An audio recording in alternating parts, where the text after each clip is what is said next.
सुप्रभातम, नमो नमः। पुनः आप सबों का स्वागत है ज्ञान मित्र चैनल के माध्यम से।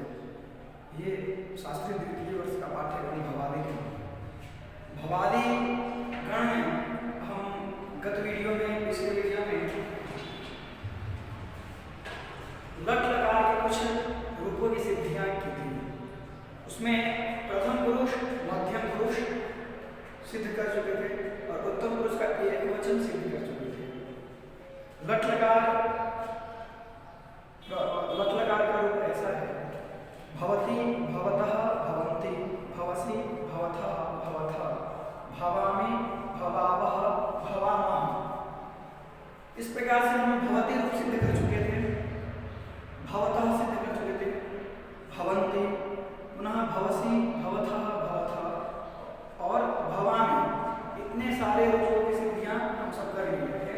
पुनः इस वीडियो में आगे के जो दो रूप हैं उसकी सिद्धियां हम करेंगे। रूप है भवा, भवावह, ऐसा ये उत्तम पुरुष द्विवचन का रूप है, भवावह। सबसे पहले प्रक्रियाएं जो हमने पीछे पढ़ा वो प्रक्रियाएं सेम वैसे ही रहेगी जैसे भवता में हमने एक वचन का रूप प्रथम पुरुष, एक वचन का रूप क्या है, भवत। तो हमने ये लट लकार कर्ता के अर्थ में लट लकार वर्तमान लट से यहाँ से हमने लट आया वर्तमान लट, यानी वर्तमान काल की अवस्था में हम धातु को लट लगाते हैं। तो फिर लट में से इस टकार की एक संख्या हो जाती है किस सूत्र से, हलंत। यह सूत्र पुनः मैं एक बार बताता हूँ कि यह सूत्र कहता है उपदेश अवस्था में अंतिम हल जो हो उसकी इत संज्ञा हो जाती है। उपदेश अवस्था में अंतिम हल की इत संज्ञा हो जाती है, तो इस हलंत्यम से इस प्रकार की इत संज्ञा होगी। पुनः ये ल जो है, ल में दो वर्ण है, ल और अ। इस लकार में जो अकार है वो अनुनासिक है। अब ये अनुनासिक होने के कारण यहाँ पे एक सूत्र आता है उपदेश से अनुनासिक। यह सूत्र कहता है कि उपदेश अवस्था में आने वाले अनुनासिक स्वरवर्ण की इत संज्ञा हो जाती है। इस लकार में जो अकार है वो अनुनासिक है और ये उपदेश अवस्था में है। उपदेश अवस्था किसे कहते हैं? पिछले वाले वीडियो में जाना है कि धातु सूत्र गणन आदि वाक्य लिंगानुशासन आगम प्रत्ययादेश उपदेशात्मक इतने सारे जो हैं ये उपदेश है। उपदेश आत्मोच्चारण, आत्मोच्चारण किसका होना चाहिए? तीन मुद्दों का, उन्हें त्रय। कौन कौन से महर्षि पाणिनि जो सूत्रकार है सूत्रों की रचना। पुनः कात्यायन वार्तिक कार्य है। पुनः तृतीय जो है वो है महर्षि पतंजलि जिन्हें शेषावतार के नाम से भी जाना जाता है। इन्होंने इन सारे सूत्रों पे भाष्य किया। तो ये कह रहा है कि उपदेश अवस्था में अनुनासिक वर्णों की इत संज्ञा हो जाती है। तो उपदेश अवस्था यहाँ पे विलग है और इसमें जो अकार है वो अनुनासिक इसकी इत संज्ञा होती है। जिसकी इत संज्ञा होती है उसका क्या हो जाता है? लोप हो जाता है। सूत्र एक ही, क्या? तस्य लोप। तो यहाँ पे हम वो सूत्र में ये लिख के ऐसा लिख सकते हैं अनुबंध लोप, यानी अनुबंध किया फिर उसका लोप, अथवा इत संज्ञा लोप, इत संज्ञा किया फिर उसका लोप। तो हम यहाँ इत संज्ञा लोप लिख सकते हैं, इत संज्ञा लोप। पुनः अब ध्यान देने योग्य यहाँ है कि यहाँ पे वश कैसे है। तो वश जो है वो अस्मद्युत्तमः, ये उत्तम पुरुष का विधान करता है। ये उत्तम पुरुष का विधान करता है। तो उत्तम पुरुष द्विवचन जो प्रत्यय है वो क्या है? वश है। तो यहाँ तिप्तझि सूत्र से क्या आ गया? वश आ गया। तिप्तझि सूत्र है वश आ गया। पुनः इसकी लकारस्य स्थानीय वश भवति, लकार के स्थान में वश हुआ। लस्यति बाधयः, ये कहता है कि लकार का स्थान में आदि जो 18 प्रत्यय हैं उन्हें आदेश करो। तो उसमें उत्तम पुरुष द्विवचन प्रत्यय है वश, तो वो मैंने यहाँ पे वश किया। पुनः तो ये वश जो है इसका सार्वधातुक संज्ञा हुआ किससे? किंचित सार्वधातुक। अब इस सार्वधातुक संज्ञा होने के बाद धातु के धातु के परे सार्वधातुक संज्ञा प्रत्यय हो तो उसके बीच में सप्य समीकरण जो आएगा किस सूत्र से? कर्तरी शब्द।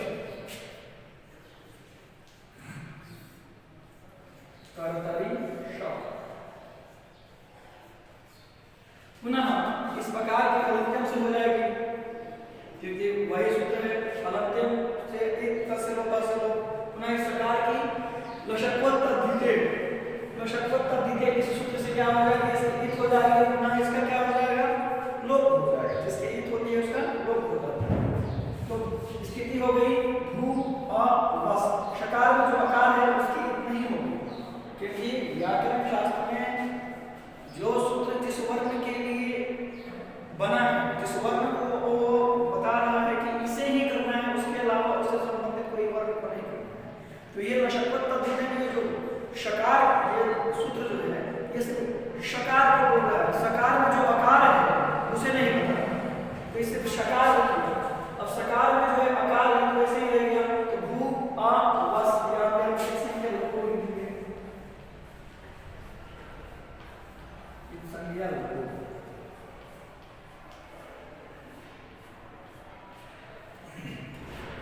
पुनः भू अ वस ऐसे से। फिर एक सूत्र यहाँ पे आएगा सार्वधातुकार धातुकयोः।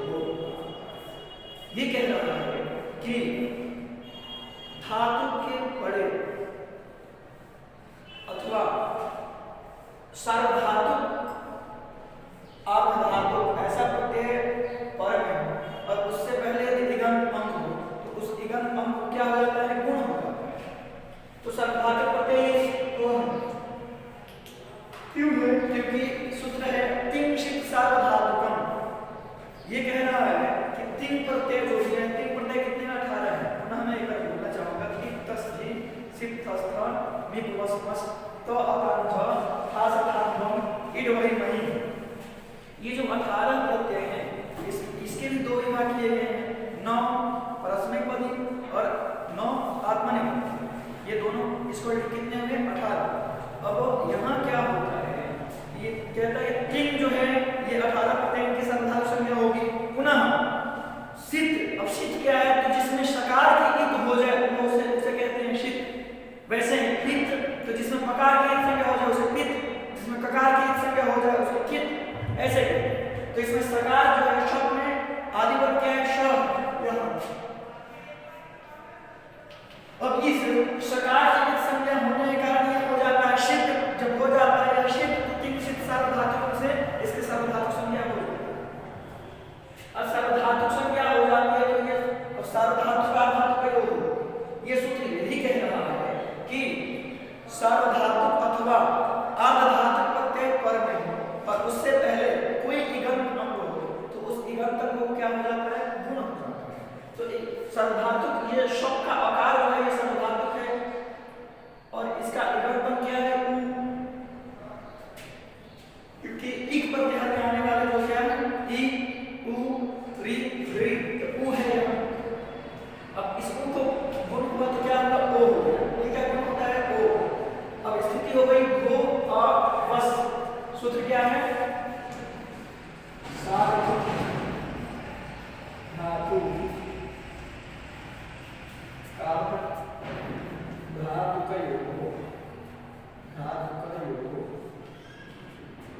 ऐसी स्थिति हो गई। सूत्र है सार्वधातुक। ये पुनः भू अवस से इस इकार, ये जो इगंत अंग है यहाँ पे, इसके पर में यदि सार्वधातुक अथवा अर्धधातुक प्रत्यय हो तो इस इगंत अंग को गुण हो जाता है। सूत्र है सार्वधातुक अर्धधातुक। स्थिति हो गई भू अवस। ऐसी स्थिति हुई तो तब तक एक सूत्र यहाँ आया, वो सूत्र है एचो यवा यवा। वो कहता है कि एचो क्रमांक अय अव आय आप कहते हैं सिहु अच्छी, एते सिहु अच्छी। ये कह रहा है कि एच प्रत्याहार का कोई भी वर्ण हो, एच प्रत्याहार में कौन से वर्ण आते हैं, ए ओ ऐ औ। यहाँ पे ध्यान दीजिए तो ए ओ ऐ औ ये एच प्रत्याहार में आने वाले वर्ण हैं। एच प्रत्याहार, ओके। ये कहता है कि एच प्रत्याहार का कोई भी वर्ण हो, ठीक, वहां क्रम से एच क्रमांक, क्रम से पंचमी विभक्ति है क्रमांक, क्रम से जैसे वृक्षात वृक्ष से, वैसे यहाँ एच क्रमांक क्रम से अय, यानी एच प्रत्याहार जैसे क्रम जिस क्रम से है ए ओ ऐ, वैसे ही क्रम से अय हवम, आय, आव, ये आदेश होंगे। तो सबसे पहले हमें देखना क्या है कि अब इसमें ये जो ओ है, यहाँ जो अभी स्थिति है भो अवस, इस भो अवस में एच प्रत्याहार कौन सा बना है? तो इस भकार में उकार जो है ये क्या है? एच प्रत्याहार में है। और एच प्रत्याहार में होने के कारण ये जो यह क्या कर रहा है कि एच क्रमांक और ये अब आए आप ये तीन सूच ये कर रहे क्रम से ए ओ आई और ये इतनी और एच प्रत्याहार में चार बनाते हैं। कितने प्रत्याहार के क्रम से जो है और अब आए आप ये आदेश। तो यहाँ पे भो में क्या है? ओ है। भो में क्या है? ओ है। अब ओ के क्रम से करना है तो ओ के सामने क्या आदेश होगा? अ आदेश होगा। तो यहाँ पे हमने क्या किया? यहाँ पे हमने ओ के जगह पे अ आदेश दिया। ऐसे ही स्थिति हो गई भ अ अवस। सूत्र क्या है? एचो यवा याव।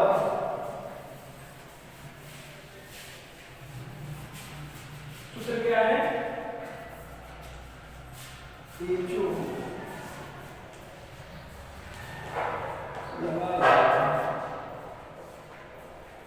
पुनः अब स्थिति हो गई ऐसा भ अव अवस, ये स्थिति है।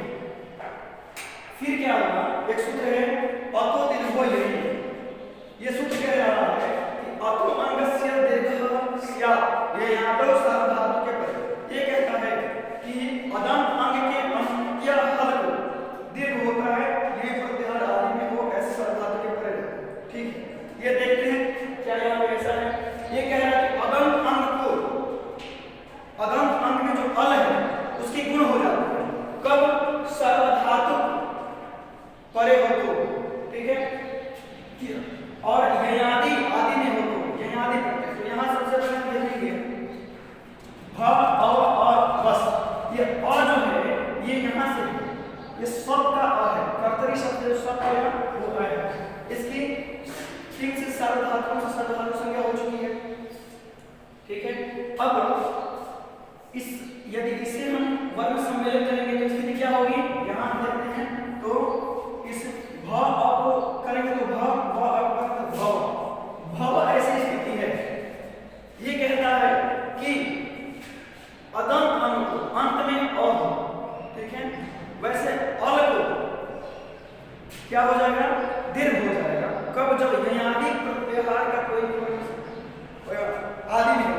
तो सबसे पहले अदंत यानी अ हो जिसके अंत में उसे हम क्या कहते हैं? अदंत। तो भ के व के बाद क्या है? अ है और अ में जो है वो अल प्रत्याहार में आता है तो आता है। कैसे? क्योंकि अल प्रत्याहार में सारे स्वर वर्ण और सारे व्यंजन वर्ण तो अल भी है यह, अंत भी है यह और इसके आदि में ययादि प्रत्याहार वर्ण भी है। ये भाव ययादि में आता है तो इसके आकार का क्या हो जाएगा? दीर्घ हो जाएगा। तो ये हो जाएगा भवा। तो यहाँ हो गया भवा। ये वर्ण सम्मेलन में शुरू कर देंगे तो भवा स्थिति हो गई भवा बस। अब यहाँ सूत्र क्या लेना? अतो दीर्घ यही। अतो दीर्घो यही। ये सूत्र लगा। पुनः ये अब स्थिति हो गई है बनाना सीधे परिणाम लोग उत्तम पुरुष का द्विवचन भवावह। अब स्थिति अभी हुई है भवावस।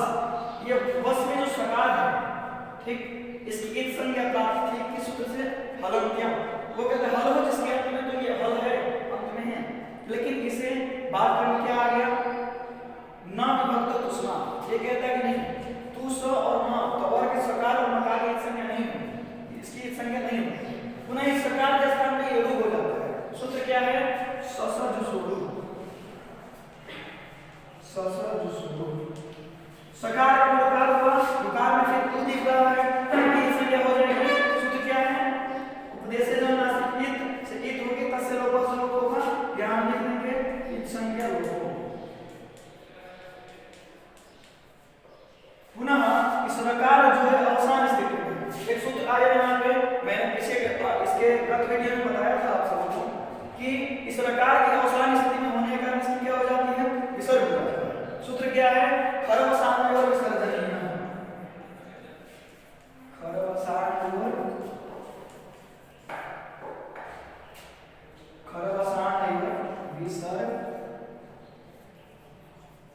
जनिया। ऐसा जो है अब अवसान स्थिति में ये कहता है खर प्रत्याहार पर में हो अथवा रकार, ये अवसान स्थिति में रेफ यदि अवसान स्थिति में हो तो उस रेफ का क्या हो जाता है? विसर्ग हो जाता है। सूत्र क्या है? खर अवसान और विसर्जनीय। इस रकार का विसर्ग होगा अब मध्य सम्मेलन कर देंगे तो ये भवा, ये व जो है वो और रकार का विसर्ग सिद्ध क्या हो गया? भवावह। आज हम इस वीडियो तक भू धातु के प्रथम पुरुष, मध्यम पुरुष और उत्तम पुरुष ऐसा सिद्ध किया, लेकिन उत्तम पुरुष का एक भी बाकी है हम लोग का भवावह, भवामह ऐसा बाकी है। सिद्ध कर लिया हमने भवति, भवतः, भवन्ति, भवसि, भवतः, भवथः, भवामि, भवावह। इतना हम सब सिद्ध कर लिए। नेक्स्ट वीडियो में आपको आगे का रकम सिद्ध करेंगे। नमस्ते, धन्यवाद।